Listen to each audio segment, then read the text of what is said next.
మహాదేవుడును మన రక్షకుడునైన యేసుక్రీస్తు ప్రశస్తమైన నామంలో మీ అందరికీ నా హృదయపూర్వక వందనాలు తెలియచేస్తూ ఉన్నాను.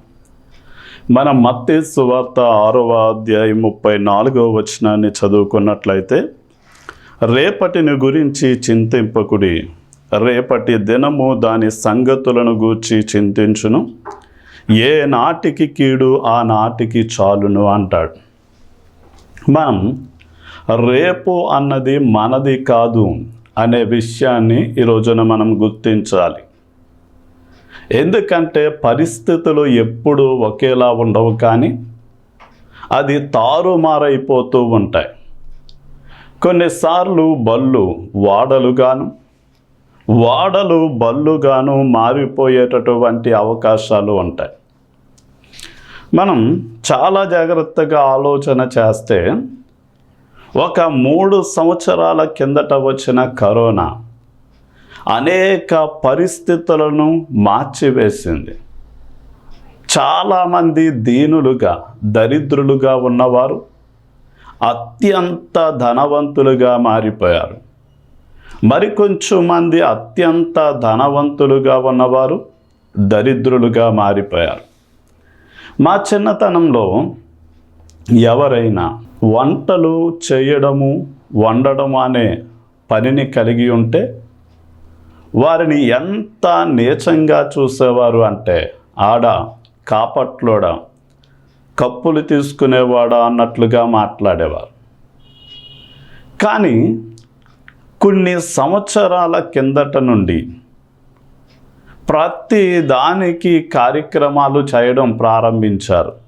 అంటే పుట్టినరోజులని, పెళ్లి రోజులని, సవత్తబంతులని, ఇలాగా మాట్లాడితే అనేకమైనటువంటి ఈ శుభకార్యాలను చేస్తూ ఉంటే, ఈ రోజున వంటలు చేసే వారి యొక్క జీతం ఉద్యోగస్తుని యొక్క జీతము కంటే సమానంగా వారు ముందుకు కొనసాగుతూ ఉన్నారు.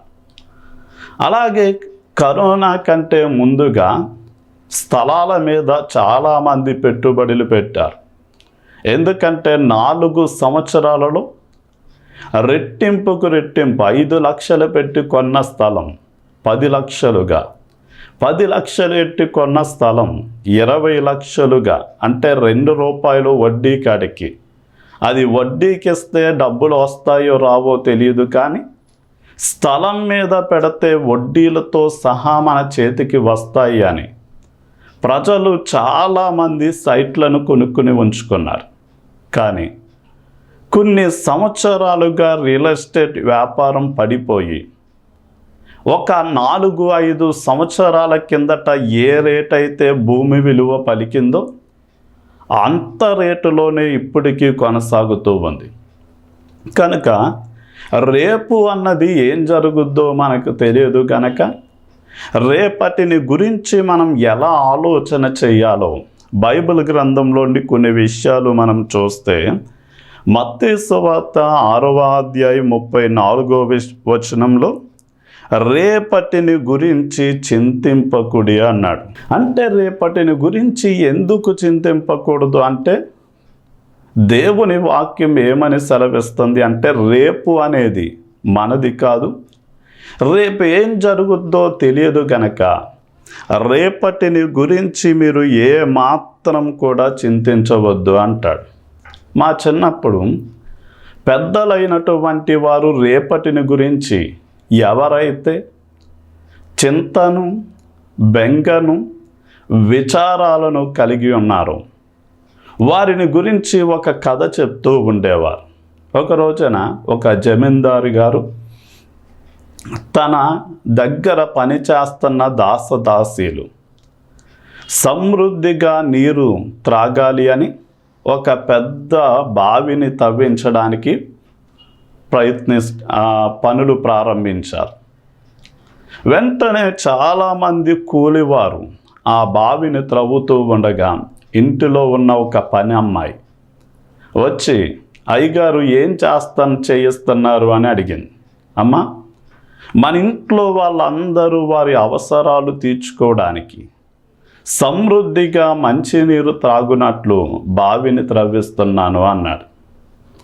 అయితే అమ్మాయి పరుగున ఆ ఇంట్లోనికి వెళ్ళిపోయింది. బోరున ఏడుస్తూ ఉంది. వెంటనే ఆ ఇంట్లో జమీందారు గారి భార్య అడుగుతుంది, అమ్మ ఏమైంది, నీకేదైనా బాధ లేక ఇంట్లో ఏదైనా సమస్య, మాతో చెప్పు, మేము మీకు సహాయం చేస్తాము అంటే ఇంకా గట్టిగా ఏడుస్తుంది. ఈలోగా జమీందారు గారు కూడా వచ్చారు.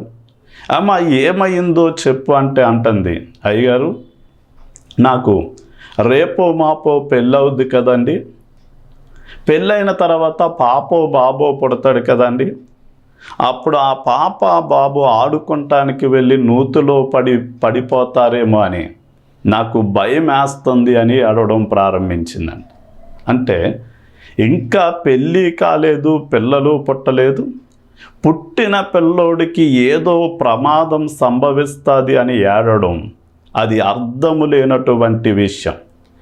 ఈ రోజున చాలామంది వృద్ధాప్యంలోనికి వచ్చిన ముసలివారు, భవిష్యత్తులో మాకు ఎవరు సహాయం చేస్తారు, ఎవరు మాకు ఆహారం పెడతారు, ఎవరు వస్త్రాలు ఇస్తారు, ఎవరు మాకు నివాసం ఇస్తారు అని అనేక విధాలైనటువంటి చింతలు బెంగలతో వారి జీవితాన్ని కొనసాగిస్తూ ఉన్నారు.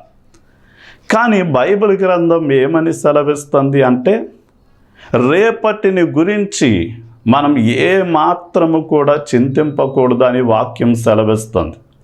అంటే రేపటిని గురించి చింతించడము అనేది ఎలాంటిది అంటే, రేపటి భోజనం ఈరోజు చేయడంతోనే సమానమని ఒక పెద్ద ఆయన అన్నారు. అంటే రేపు ఆహారం దొరుకుతుందో దొరకదు అని ఈరోజే రేపటి భోజనం కూడా మనం తినేస్తే మన కడుపు బాగా నిండిపోయి మనకి నొప్పి బాధ ప్రారంభమవుద్ది. అరిగితే పర్వాలేదు, కానీ అరగకపోతే చనిపోవలసిన పరిస్థితులు కూడా వస్తాయి.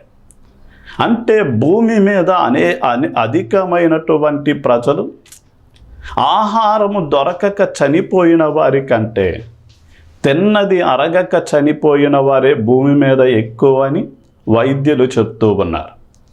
కనుక రేపటిని గురించి మనం చింతించడము అనేది ఎలాంటి ప్రయోజనాన్ని చేకూర్చదు. ఈ రోజున చాలామంది వారి ఆయుష్ పొడిగించుకోవాలి అని వేల రూపాయలు ఖర్చు పెట్టి ప్రోటీన్లు ఉన్నటువంటి ఆహారాన్ని తీసుకుంటున్నారు. ఉదయాన్నే చీకటిలోతో లేచి వ్యాయామాలు చేస్తున్నారు. అలాగే ఎన్నో జాగ్రత్తలు వైద్యుల సలహా సూచనల మేరకు జీవిస్తున్నారు. కానీ బైబిల్ గ్రంథం ఏమని సెలవిస్తుంది అంటే, మీరు చేసేటటువంటి ప్రయత్నాల ద్వారా మీ ఎత్తు బెత్తడంత ఎక్కువ చేసుకోలేరు. మీరు చేసే ప్రయత్నాల ద్వారా మీ ఆయుష్ను బెత్తడంతైనా మీరు పొడిగించుకోలేరు అని వాక్యం సెలవిస్తుంది. అంటే మనం ఎంత ఎత్తు ఉండాలి అని దేవుడు మనల్ని డిజైన్ చేశాడు. మనం ఏడ్చి గోల పెట్టి ఎన్నో ప్రయత్నాల ద్వారా మన ఎత్తును బెత్తడంతా అయినా ఎక్కువ చేసుకోలేం. మనం తీసుకున్న ఎన్నో జాగ్రత్తల ద్వారా మనకు దేవుడు ఇచ్చిన ఆయుష్ కంటే బెత్తడంత ఆయుష్ను కూడా మనం అధికంగా చేసుకోలేము. గనక తక్కువైన వాటినే మనము సాధించలేనప్పుడు మిగతా వాటి గురించి మనం చింతించడము అనేది ఎలాంటిది అంటే, మనము దేవుని పట్ల తప్పుగాను ఆయన్ని అగౌరవపరిచిన వారితోనూ సమానంగా ఆ విషయాలు ఎంచబడతాయి.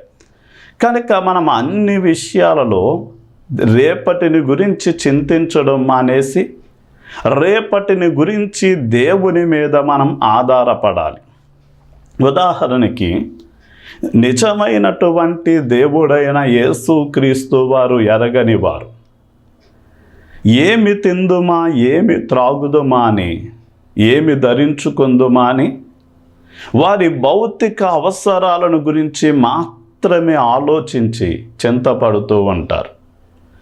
కానీ ఈ రోజున మనకు దేవుడు చేస్తున్న వాగ్దానం ఏంటి అంటే, మీరు ఆకాశ పక్షులను చూడండి, అవి విత్తవు, అవి కోయవు, పంటను గోదాములలో దాచుకోవు, కానీ ఆకాశ పక్షులకు, భూజంతువులకు, సముద్ర జలచరములకు ఏ నాటికి కావలసిన ఆహారము ఆ నాటికి ఇచ్చి వాటన్నిటినీ పోషిస్తున్న దేవుడు నిన్ను కూడా పోషిస్తాడు గనక, అది విశ్వసించి దేవుని మీద ఆధారపడితే ఆయన గుప్పిలి విప్పి సమస్త జీవరాశుల కోరిక తృప్తిపరిచే దేవుడు నీ కోరికను కూడా ఆయన తీరుస్తాడు. అలాగే మనం అడవి పువ్వులను మనం ఆలోచన చేస్తే అవి ఉదయమే పుష్పిస్తాయి. మధ్యాహ్న కాలానికి ఎండ తీవ్రత ఎక్కువై గడ్డి ఎండి పువ్వు వాడిపోయి రాలిపోద్ది. అంటే ఉదయాన్న పుష్పించి సాయంత్రానికి వాడి రాలిపోయే పువ్వునే దేవుడు అంత సుందరముగా అలంకరిస్తే, దేవుణ్ణి నమ్మి ఆయన నీతి రాజ్య విస్తరణ కోసం ఎవరైతే బ్రతుకుతూ ఉన్నారో వారిని అంతకంటే అందముగా సుందరముగా దేవుడు అలంకరిస్తాడు అన్న సత్యం మనము గ్రహించగలిగితే గనక, మనం ఏ మాత్రము కూడా చింతించవలసిన విషయాలు మన మదిలోనికి మన కళ్ళ ముందుకు వచ్చినప్పటికీ ప్రార్థన ద్వారా మన చింత యావత్తును కూడా ఆయన మీద వేసి మనం ఏం చేస్తాము అంటే, మన ప్రతి అవసరాలు దేవుని దగ్గర నుండి పొందుకుంటాం. మన జీవితాన్ని అందముగా సుందరముగా ఆయన అలంకరిస్తాడు. మనం సామెతల గ్రంథం 27వ అధ్యాయం 1వ వచనాన్ని గనక మనం చదివినట్లయితే, రేపటిని దినమును గూర్చి అతిశయపడకుము, ఏ దినమున ఏది సంభవించునో అది నీకు తెలియదు అంటాడు. రేపటి దినమును గూర్చి అతిశయించొద్దు అంటే, ఇందాక రేపటి దినమును గురించి చింతించవద్దు అన్నాడు. ఈ వాక్యంలో రేపటి దినమును గురించి ఏ మాత్రం గర్వించవద్దు, అతిశయించవద్దు అంటున్నాడు. నేను కేరళ రాష్ట్రం వెళ్ళినప్పుడు మా యొక్క స్కూల్ డైరెక్టర్ గారు వాళ్ళ అన్నయ్య గారిని ఆ యొక్క హాస్పిటల్లో అడ్మిట్ చేసినప్పుడు వారికి రక్తం అవసరమైంది. బ్లడ్ ఎవరిస్తారు అంటే, మేము కొంచెం మంది విద్యార్థులం, మేము ఇస్తామని ముందుకు వచ్చాం. అలాంటి సమయంలో మా కాలేజీ నడిపిస్తున్నటువంటి అధికారులైనటువంటి వారు మమ్మల్ని కారులో ఎక్కించుకుని తీసుకెళ్తూ ఉండగా, కొచ్చి సిటీ వచ్చేసరికి అక్కడ ఒక వంతెన మీద నుండి దిగుతూ ఉండగా మా యొక్క కాలేజీని నిర్వహిస్తున్న డైరెక్టర్ గారు, ఇదిగో ఆ బ్రిడ్జి కిందే ఉన్న ఒక బిల్డింగ్ను చూడమన్నాడు. మేము చూసేసరికి అది మంచి సిటీ నడిబొడ్డులో ఆకాశమునంటే అంత అన్నట్లుగా చాలా స్టేర్ల పెద్ద బిల్డింగ్, కానీ అది ఎండకు ఎండి వర్షానికి తడిచి అది అంతా నల్లగా గారట్టి మొక్కలు పెరిగి ఉన్నాయి. ఏంటి అని అడిగినప్పుడు ఆయన అంటున్నాడు, ఇదిగో ఒక అత్యంత ధనవంతుడు ఈ సిటీ మెయిన్ నడిబొడ్డులో స్థలాన్ని తీసుకుని ఇన్ని స్టేర్ల బిల్డింగును నిర్మాణం చేసిన తర్వాత అది రేపో మాపో ఓపెనింగ్ చేద్దామని చూస్తూ ఉన్న సమయంలో అది కొంచెము ఒరిగింది. ఒరిగిన వెంటనే అది కాంట్రాక్టర్ల దగ్గరికి వెళ్తే మేమేం చేయలేమన్నారు. ఆ వాండర్ గారు బిల్డింగ్ అత్యంత పైకెక్కి అక్కడ రూములో ఉరేసుకుని చనిపోయాడు అని చెప్పారు. అంటే రేపటి దినం ఏం జరుగుద్దో మనకు తెలియదు గనక, రేపటి దినమున నా భవిష్యత్తు బాగుంటుంది అని సాటి వ్యక్తిని నీచంగా అగౌరవంగా చూడడానికి వీల్లేదు. ఎందుకంటే రేపు అనేది మన జీవితంలో ఏం సంభవిస్తుందో కూడా మనకు తెలియదు. బైబిల్ గ్రంథంలో కొంచెం మంది వ్యాపారస్తులు వారు ఎలా వ్యవహరిస్తున్నారు అంటే, దేవుడు లేకుండానే మాకున్న జ్ఞానం ద్వారా, మాకున్నటువంటి శక్తి సామర్థ్యము ద్వారా, మాకున్న వ్యాపారంలో నైపుణ్యత ద్వారా మేము ఒకానొక పట్టణానికి వెళ్తాం. అక్కడ 1 సంవత్సరము 2-3 సంవత్సరాలు ఉండి లక్షల రూపాయలు మేము సంపాదించగలమని గర్వంగా మాట్లాడారు. కనుక అలాంటి వారితో దేవుడు సెలవిచ్చే మాట ఏంటి అంటే, మీరు రేపటి దినమును గురించి ఏ మాత్రము కూడా గర్వించడం మంచిది కాదు అని ఆయన సెలవిచ్చారు. ఎందుకో ఒక ఉదాహరణ చెప్తాను, వినండి. ఒక ధనవంతుడు, యేసుక్రీస్తు వారే స్వయంగా ఈ ఉపమానం చెప్పారు. అతడు తనకున్న పొలంలో పంట వేయించాడు. అది విస్తారమైన పంటను దిగుమతి చేసింది. అతడు అనుకున్నాడు, ఈ సంవత్సరం పండిన పంటను మనం శుభ్రం చేసి దాన్ని దాయాలి అంటే పాత గోదాములు ఏమీ సరిపోవని పాత వాటన్నిటినీ పడగొట్టించి కొత్త పెద్ద గోదాములను కట్టించి ఆ సరుకంతటిని కూడా ఒబ్బుడు చేయించి వాటన్నిటిని కూడా కొట్లలో నింపాడు. నింపి ఆ రోజు రాత్రి అతడు భోజనం బల్ల దగ్గర కూర్చుని అంటున్నాడు, నా ప్రాణమా తిను, త్రాగు, సుఖించు, సంవత్సరాలు కూర్చొని తిన్నా తరగని ఆస్తిని నీ కోసం సమకూర్చాను అని మాట్లాడుతాను.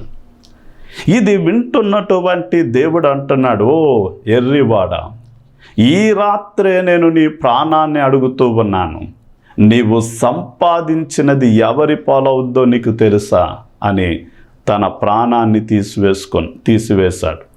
అంటే ఈ రోజున మనం కూడా రేపటిని గురించి గర్వించి మనం గర్వంగా వ్యవహరిస్తే గనక రేపు అన్నది ఏం జరుగుద్దో తెలియదు గనక రేపటిని గురించి మనం ఏ మాత్రం కూడా అతిశయించడము అనేది మంచిది కాదు. మరి రేపటిని గురించి మనం ఏం చేయాలి అంటే ప్రభువు మీద ఆధారపడి బ్రతకడం అనేది చేయాలి. మనం యాకోబు పత్రిక 4వ అధ్యాయం 14-15 వచనాలు చూస్తే, రేపేమి సంభవించునో మీకు తెలియదు, మీ జీవం ఏ పాటిది, మీరు కొంతసేపు కనబడి అంతలో మాయమైపోయే ఆవిరి వంటి వారే కనుక ప్రభువు చిత్తమైతే మనము బ్రతికియుండి ఇది అది చేతుమని చెప్పుకొనవలెను అంటాడు. అంటే ఇంతకు ముందు చెప్పాను, కొంచెం మంది వ్యాపారస్తులు మేము ఒకానొక పట్టణానికి వెళ్ళి కొన్ని సంవత్సరాలు ఉండి లక్షలు సంపాదించగలమని గర్వంగా మాట్లాడుతూ ఉండగా భక్తుడైన యాకోబు ద్వారా దేవుడు ఈ పత్రికను రాస్తూ అంటాడు, మీ జీవం ఏ పాటిది, మీరు ఇంతలో కనబడి అంతలో మాయమైపోయే ఆవిరి వంటి వారు అన్నాడు. ఈ రోజున మానవ జీవితం ఎంత అల్పమైనది అంటే నీటి మీద పుట్టినటువంటి ఆవిరి బుడగ వంటిది. అది ఎంతసేపు ఉంటుంది అని ఎవరైనా గ్యారెంటీ ఇవ్వగలరా అంటే ఎవ్వరు కూడా గ్యారెంటీ ఇవ్వలేరు. అందుకనే మనం కొనే మంచానికైనా గ్యారెంటీ ఉంటుందేమో కానీ మనిషికి గ్యారెంటీ ఉండదు. మనం కొనేటటువంటి చిన్న గుండె సూదికి గ్యారెంటీ ఉంటుందేమో కానీ మనిషి యొక్క గుండెకు గ్యారెంటీ లేదు. కనుక మన బ్రతుకులు గ్యారెంటీ లేని చాలా అల్పమైనవి, స్వల్పమైనవి.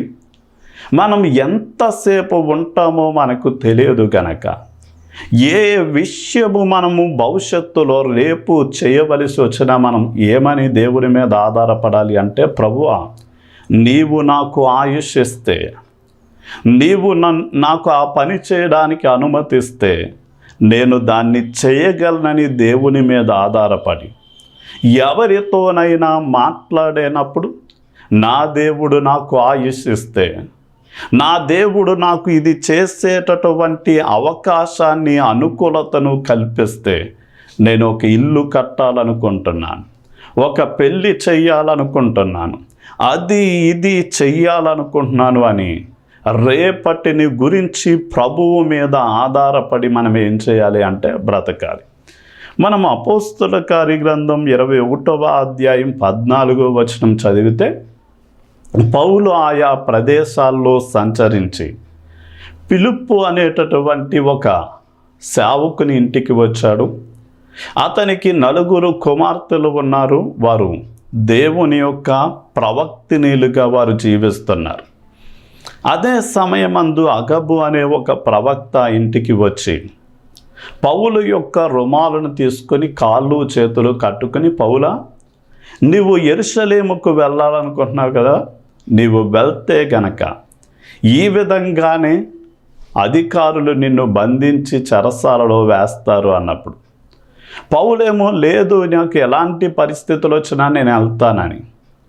ప్రజలేమో ఆ వార్త విని నీవు ఏ మాత్రం కూడా యెరూషలేము వెళ్ళడానికి వీల్లేదని పట్టుపట్టారు.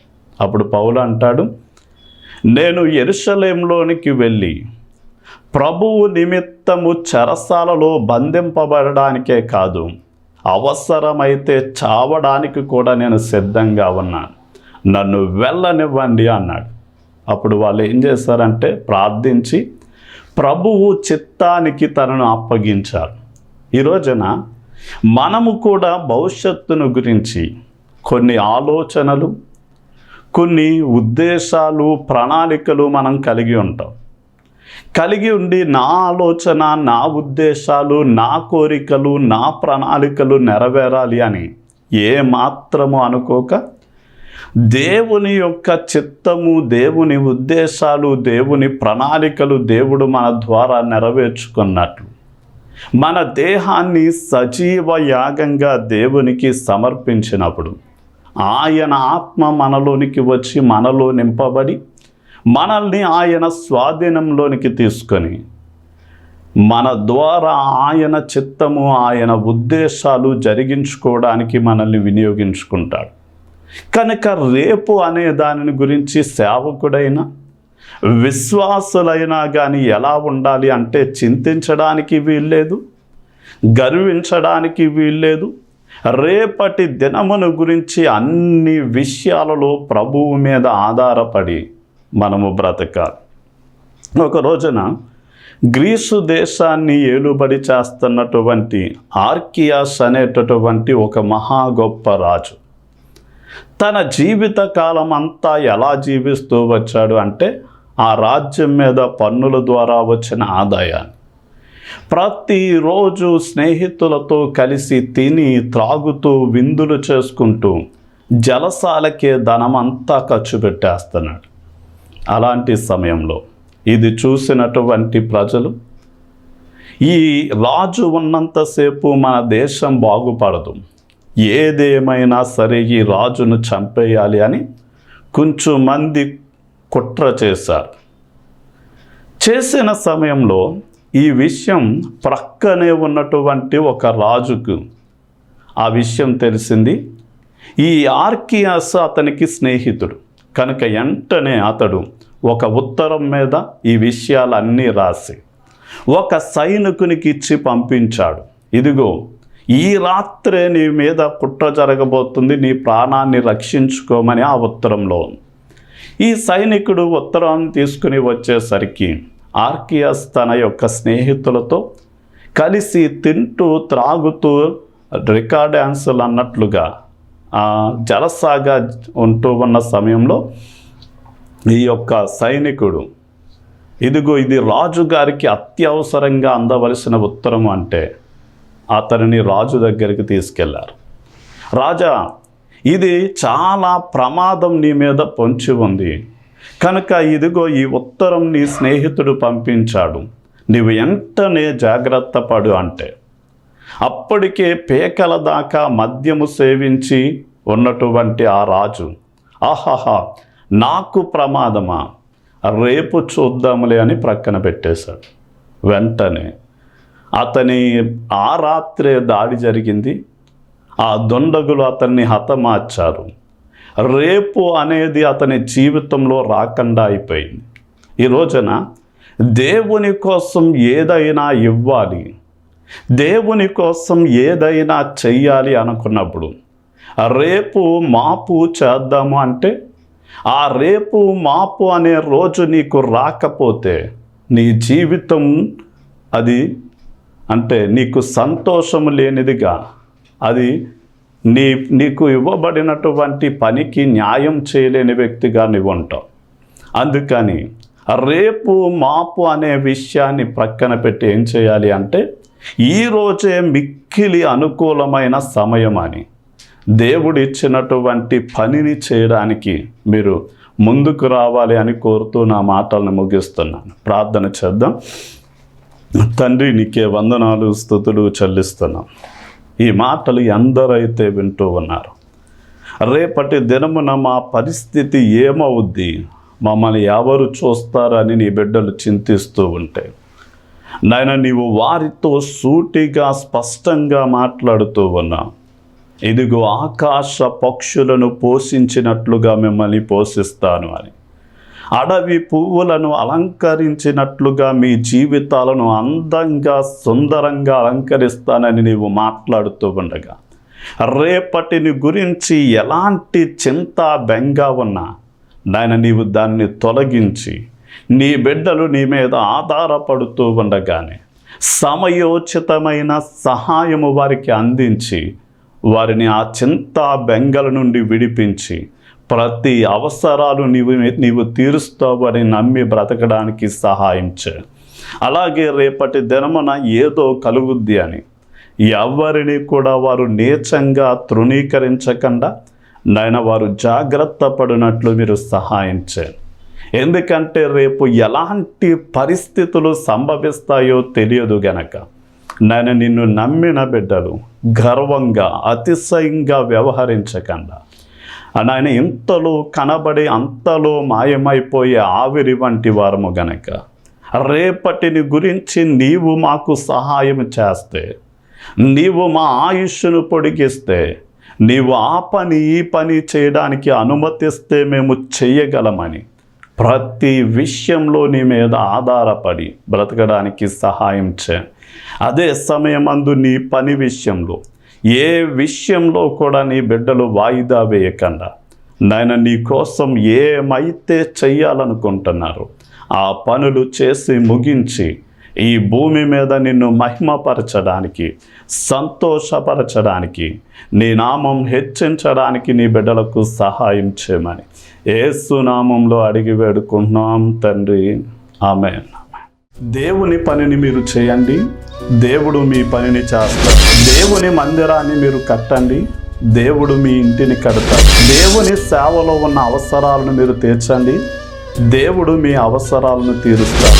వాయిస్ ఆఫ్ జీసస్ సేవ్స్ అనే ఈ భారభరితమైన టీవీ పరిచర్య యేసు క్రీస్తు వారి రాకడ వరకు కొనసాగునట్లు మీ వంతుగా స్పాన్సర్ చేయవలసిందిగా కోరుతూ ఉన్నాను. నెలకి 2,000 రూపాయలు, 3 నెలలకి 6,000 రూపాయలు, 6 నెలలకి 12,000 రూపాయలు ఖర్చు అవుతుంది. దేవుడు మిమ్మల్ని ప్రేరేపిస్తే మీరు మా పరిచర్యకు సపోర్ట్ చేయవలసిందిగా కోరుతూ ఉన్నాం. అత్తిలిలో ప్రేయర్ రూమ్ నిర్మాణం చేయాలని ఆశిస్తూ ఉన్నాం. దీనికి దాదాపుగా 50,000 రూపాయలు ఖర్చు అవుతుంది. కనుక దేవుడు మిమ్మల్ని ప్రేరేపిస్తే గనక ఈ ప్రేయర్ రూమ్ నిర్మాణం కోసం మీరు సహకరిస్తే మీ కుటుంబం, మీరు చేసే ఉద్యోగం, వ్యాపారం అన్ని ప్రయత్నాల్లో మీకు జయం కలగాలని ప్రార్థిస్తాం. రైలింగ్లో ప్రస్తుతం ఉన్న చిన్న మందిరం వచ్చిన విశ్వాసులకు సరిపోవటం లేదు. ఒక పెద్ద స్థలాన్ని తీసుకోవాలని ఆశపడుతూ ఉన్నాం. అయితే గజం 5,000 రూపాయల రేట్లో ఉంది. మీ వంతుగా దేవుడు మిమ్మల్ని ప్రేరేపిస్తే కొన్ని గజాల స్థలానికి మీరు స్పాన్సర్ చేయవలసిందిగా కోరుతూ ఉన్నాం.